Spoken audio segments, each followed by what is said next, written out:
This is 20 Minutes of Impact from the United States Energy Association Power Sector Podcast. I'm Herman K. Trabish. I've covered the power sector since 2006, and I currently report for Utility Dive. On this episode of the podcast, my guest is Edward McGinnis, President and CEO of innovative nuclear startup Curio. He's going to describe how second-era nuclear technologies hold the promise of minimizing nuclear power's long-standing challenges with water use, spent fuel storage, and cost overruns, and could help meet the world's rapidly growing demand for clean electricity. Ed's over three-decade distinguished career in nuclear energy began with almost 12 years at the Department of Energy, working in nuclear nonproliferation policy and intelligence, and over 3 years with the National Nuclear Security Administration, working on oversight. He went back to DOE for over 15 years with the Office of the Secretary for Nuclear Energy and other DOE offices, and the President's Council on Advisors on Science and Technology. Finally, he became President and CEO of Curio in January 2022. Ed, with that background, you must have a real insight. We're hearing about what seem like dozens of new companies developing these new technologies. Curio describes them as second nuclear era technologies. I'm going to set aside fusion for this podcast unless you want to talk about it, but I want you to first begin with giving us a brief overview of what all these new types of nuclear fission reactors are that are on the horizon, and why do you call them second era technologies? Thank you very much, Herman. Appreciate you taking the time. We're in a unique moment historically in the nuclear sector. 30 years, as you mentioned, I've been working in nuclear in one form or another, and I have absolutely never seen anything as breathtaking as now, with a bow wave of a huge, wide spectra of innovative nuclear technologies, young folks coming at it with zeal, frankly. This is on the heels of a nuclear industry that has struggled over decades and has really not had that strong bipartisan support. So we have this unique moment with stars in alignment for the nuclear sector that has created this environment where many different innovators have chosen to throw all in for nuclear. Why? I would say a couple of reasons. One is the bipartisan support. It's always been one party or another supporting nuclear, but not both in my lifetime. But suddenly nuclear is seen as dealing with existential threats of the like we've never seen before from both sides of the aisle. One is climate change, nuclear being seen as a key aspect, policies formulated to incentivize non-carbon emitting baseload like nuclear, geostrategic, jobs, economic, like you see as a priority for the Republican side. Oftentimes, both parties have both common interests, but for different reasons, we now have this unique moment where both parties see nuclear as absolutely necessary to address existential threats. So what do you see? You see a lot of legislation, a lot of appropriations coming in to help rebuild, restart our nuclear sector, rebuild our capability to produce when we've allowed ourselves to be dangerously almost 100% dependent on foreign fuel, where we've allowed much of our supply chain to migrate offshore. And now we have Congress, we have states, we have stakeholders saying nuclear needs to play a key role. That's one.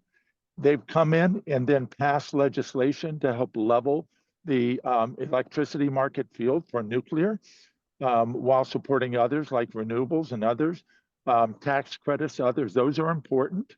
But at the end of the day, to answer your question about types of reactors and why second gen, different ways of describing next generation, second gen, the second nuclear renaissance, whatever you want to call it. The bottom line is we're talking about new innovative technologies to meet the demands in the market, reflecting today's unique environment.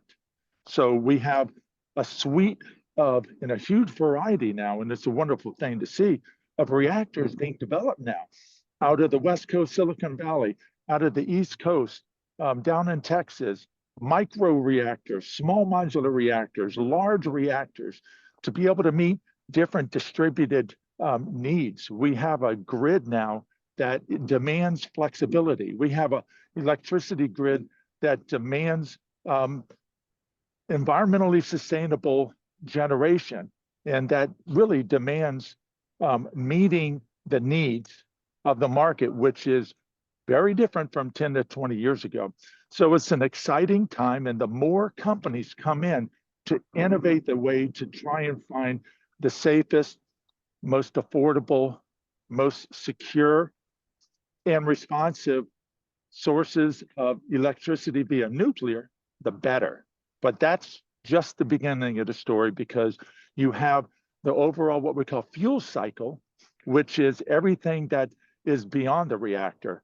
The infrastructure in the US that produces fuel, the infrastructure in the US that mines the uranium, the infrastructure in the US that manages the used nuclear fuel and disposes of the waste. So the fuel cycle and the reactors, they all come together, and we have an unprecedented time right now in this country where we have wonderful, great, innovative companies going all in. Okay, and the interesting thing about what you're describing is, in addition to what you're describing, and I have no issue with it at all, you're absolutely 100% right, but it's happening so fast that it made me want to drill down into some of these specifics, because I've never seen it as such a fast change in the energy sector in the couple of decades that I've been working here, and a lot of people have commented on that. So let me start with one of the big issues that has been around for a long time with nuclear. You've heard it many times. Some of these secondary technologies promise to recycle spent fuel, which it's hard to understand exactly how that works. And it's also hard right now for me to understand how much would that resolve this longstanding, persistent question of where and how to safely store nuclear waste. Tell us about that. Yes, Herman, that's a great question, a great point.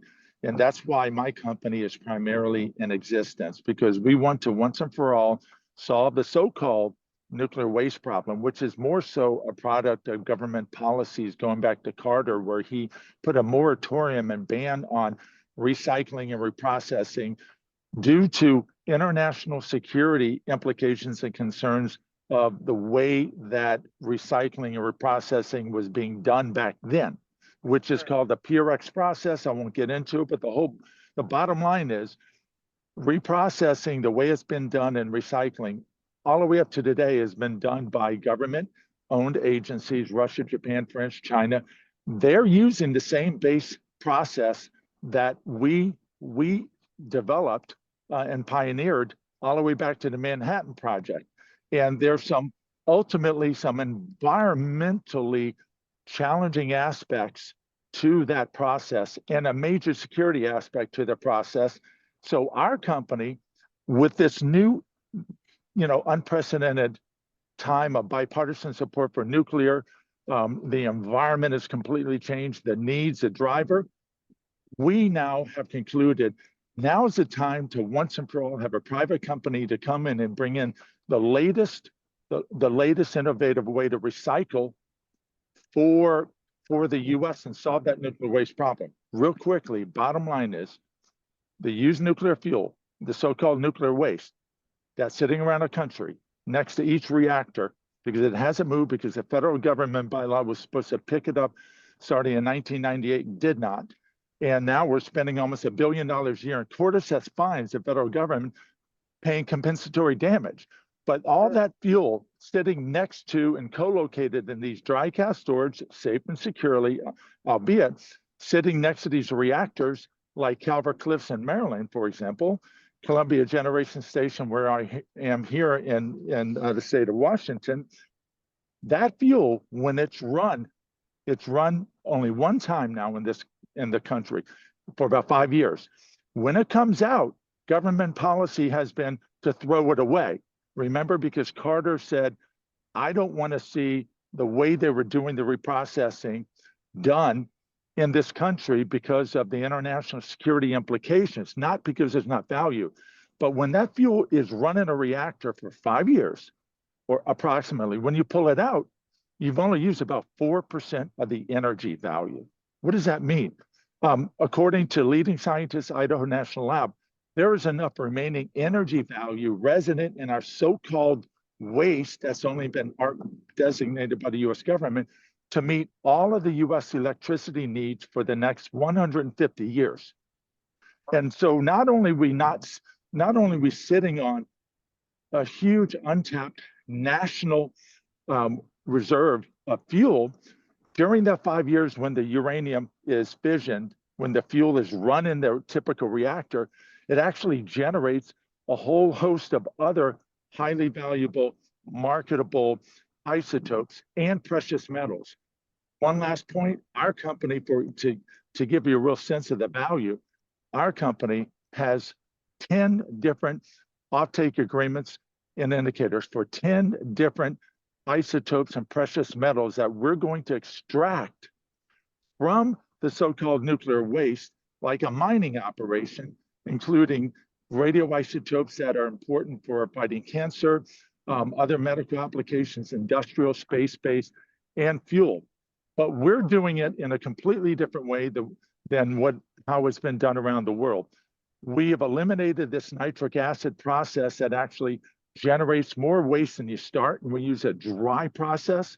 So our process, and we just validated after 3-year partnership with the US government, we just validated we can reduce the amount of high-level radioactive waste down to only 3 to 4% of the original amount, and all the while extracting all of these other isotopes, including the uranium that has not been fully used, and the other isotopes to help our energy security, to help for societal needs.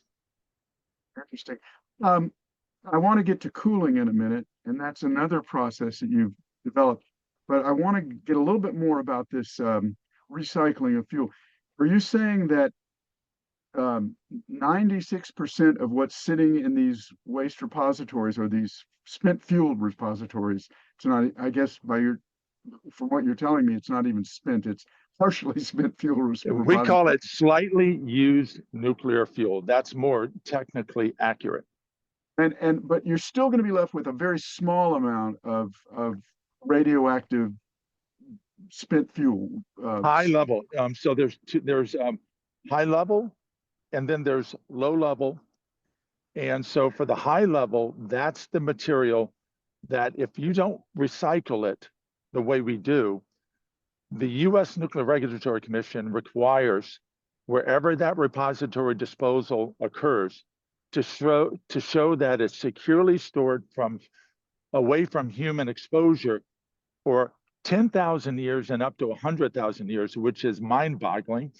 So our process, when we recycle it, we're going to separate out that high-level radioactive material that has to be deeply geologically disposed of, which is the law of the land.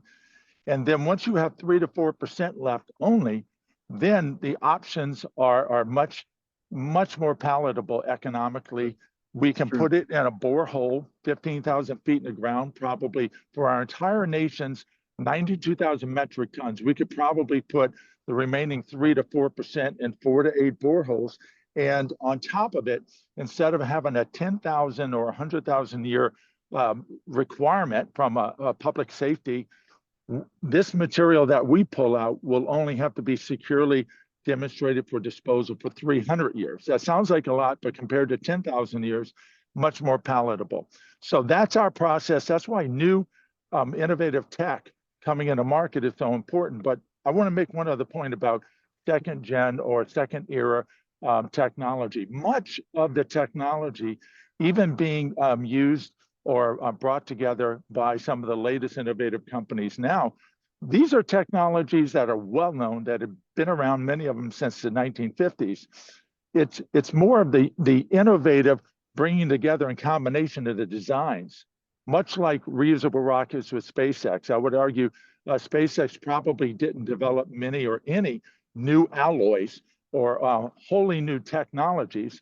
They brought innovatively off-the-shelf technology, and then in a very innovative business and technical way, completely transformed the space industry. That's what we're trying to do. That's what we intended to do for the nuclear sector, bring in off-the-shelf known chemistry processes for recycling in a much more environmentally sustainable way, in a much more secure and economically robust way. One thing I want to add to what you said is that a lot of those isotopes that you mentioned that are going to come out of this reprocessing, is that Yes, the right term, reprocessing, are enormously valuable. I mean, there are some that hold the potential for curing cancer, and other remarkable scientific breakthroughs. So this is a really exciting time. And indeed. I also wanted to ask real quickly, I mean, Jimmy Carter was not entirely an opponent of nuclear. He had actually worked in the Navy on nuclear powered submarines. So was there something reasonable about his concern, that maybe the technology wasn't there to do what needed to be done with the partially spent fuel? No doubt. In fact, since he had come from a Navy nuke background, some were surprised, or some are surprised when they hear that he was the one that really put in place the moratoria. But there's a reasonable aspect to it. The Yeah, process okay. being used around the world separates out a pure stream of plutonium. Even to this day, if you have the standard PRX process, which again is a process that was born out of the Manhattan Project, that process requires the maintaining of a stockpile of plutonium-239 weapons usable as part of the balance of the plant. Is the material safely and securely stored like in France? Absolutely. But what Carter, I believe, was convinced of is that the concern that if the U.S. Continues to develop and rely and deploy this type of reprocessing that separates out a pure plutonium stream and has that security vulnerability Trojan horse, that it's going to make it harder for us to convince the future countries thinking about going nuclear not to use this reprocessing. And because if they do, the concern was it would be too easy for them to take this commercial civilian reprocessing and then use it for illicit nuclear weapons program. That was the justification for him being convinced, and that is the concern of the spread of nuclear weapons through dual-use technology. What we're answering now is that Trojan horse, plugging that Trojan horse. We design a process never to pull out a pure stream of plutonium. We only co-extract it with other self-protecting isotopes, transuranic fission products that really protect that plutonium, but also doesn't impair the neutronic performance of the fuel. We built in safeguard and security by design in our facility. That's not the case for the older tech. So this is a great example of how we've had an industry somewhat sedentary globally over the years that has become dominated by the government-owned companies. And as a result, they kind of lost their innovative, if they ever had it, edge. So it's a Yeah. perfect time for the U.S. industry to come in, and it's exciting. You see companies throwing in, standing up their companies, young, smart, bright engineers coming, and they wouldn't do it if they didn't believe that they had a real opportunity to Right. transform our nuclear sector. I want to move to another innovative area. Today's light water reactors use a significant volume of water for cooling, as I understand it, and that presents some problems. There have been questions about the impacts when they're built on ocean coasts or river coasts. There was a problem in France this summer with jellyfish getting sucked into some of the reactors that were trying to get cooling water. But these secondary reactor designs, they use completely different cooling sources, as I understand it. I've heard molten salt, liquid metal, high temperature gas. Can you give us an overview of those cooling mechanisms, and which did, maybe it'll explain itself, which those mechanisms did Curio choose? Why did it choose that mechanism? And is that going to sort of eliminate these problems with the water use burden? Yes, indeed. Look, the large light water reactors require a large volume of water.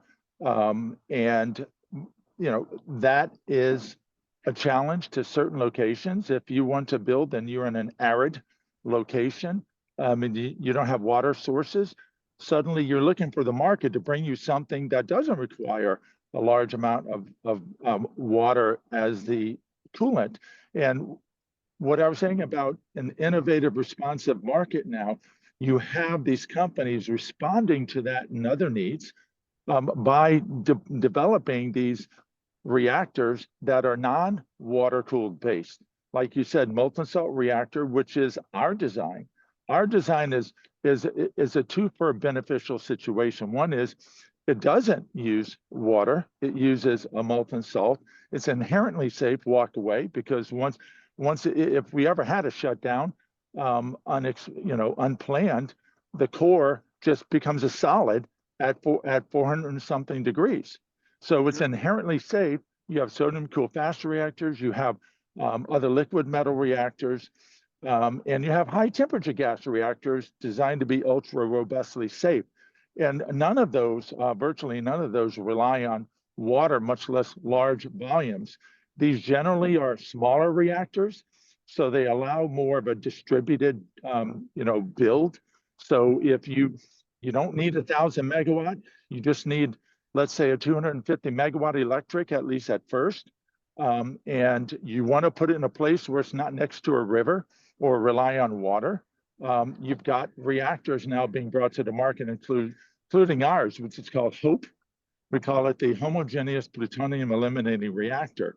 So yes, the answer is that's the exciting part of our sector now. We are seeing a response to market demand where more and more markets want nuclear for the climate, for energy security, you name it. And they want it, but they want it more tailored to their needs.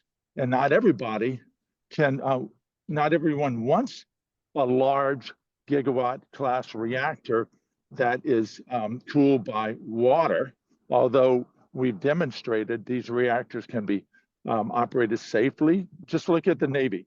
The Navy, that's a pressurized water reactor, and they have never had a major accident in its history from a safety perspective on those reactors. And they're in harm's way. And they're in harm's way. So it's doable, but we need choice. We need choice. And so these new advanced reactors coming in offer a huge array of different choices, even micro reactors. We have a micro reactor and a small modular reactor that will be fueled by our recycled fuel. So it's environmentally very sustainable, and it's inherently safe. If you want to hear the big last exchange of this terrific conversation, support the podcast by subscribing at just $2.99 per month to the Power Sector Podcast's Power More. With your subscription, you'll get both parts of the content delivered directly to you the second they drop.